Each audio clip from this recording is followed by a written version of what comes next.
ایک یہ بھی بہت ہی بہترین سوال ہے جو اکثر مسافر احباب پوچھتے رہتے ہیں کہ اگر ہم قربانی کے لیے رقم مثال کسی بھی دنیا کے کسی بھی ملک میں جیسے ڈنمارک میں ہو، اٹلی میں ہو، یا پھر UK میں، امریکہ میں اور سعودی عرب میں، بحرین میں، کویت میں، کہیں پر بھی ہوں، اور اگر ہم رقم بیچ کر دوسرے ملک میں قربانی کرنا چاہیں تو آیا ہمارا یہ عمل درست ہوگا؟ اس سے ہماری قربانی ہو جائے گی یا نہیں؟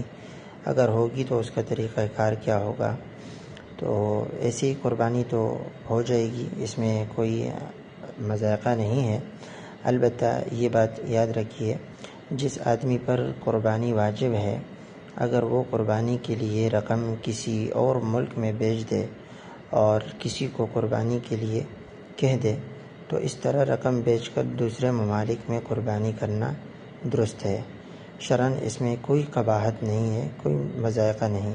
البتہ اتنی بات ضرور ہے کہ قربانی دونوں ممالک کے مشترکہ ایام میں ہو، یعنی جس دن قربانی کی جائے گی وہ دن دونوں ممالک میں قربانی کا مشترکہ دن ہو، ورنہ قربانی درست نہیں ہوگی۔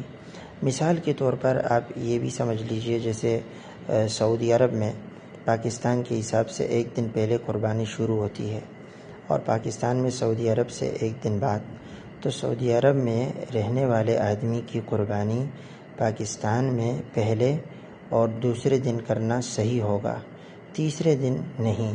اس کی وجہ کیا ہے؟ اس کی وجہ یہی ہے کہ جب پاکستان کے اندر عید کا تیسرا دن ہوگا اس دن سعودی عرب میں، یعنی سعودی عرب کے حساب سے قربانی کا دن نہیں ہوگا، وہاں چوتھا دن ہوگا۔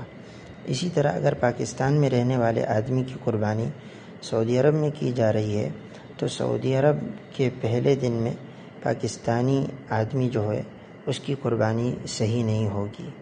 اس کی بھی وجہ یہی ہے کہ کیونکہ اس میں ایک دن آگے اور پیچھے ہونے کا حساب ہے، لہٰذا پاکستان کے حساب سے پاکستان میں رہنے والوں کے لیے قربانی کا دن وہ نہیں ہوگا، تو لہٰذا احتیاط یہی ہوگی کہ کوشش یہ ہو کہ اگر پاکستان میں ہو تو پاکستان کے پہلا دن اور پاکستان کا دوسرا دن، یہ سعودی والوں کے لیے بہتر ہے، تو اس طرح قربانی درست ہو جائے گی۔ لہٰذا دوسرے اور تیسرے دن میں یہ کی جائے تو زیادہ بہتر ہے۔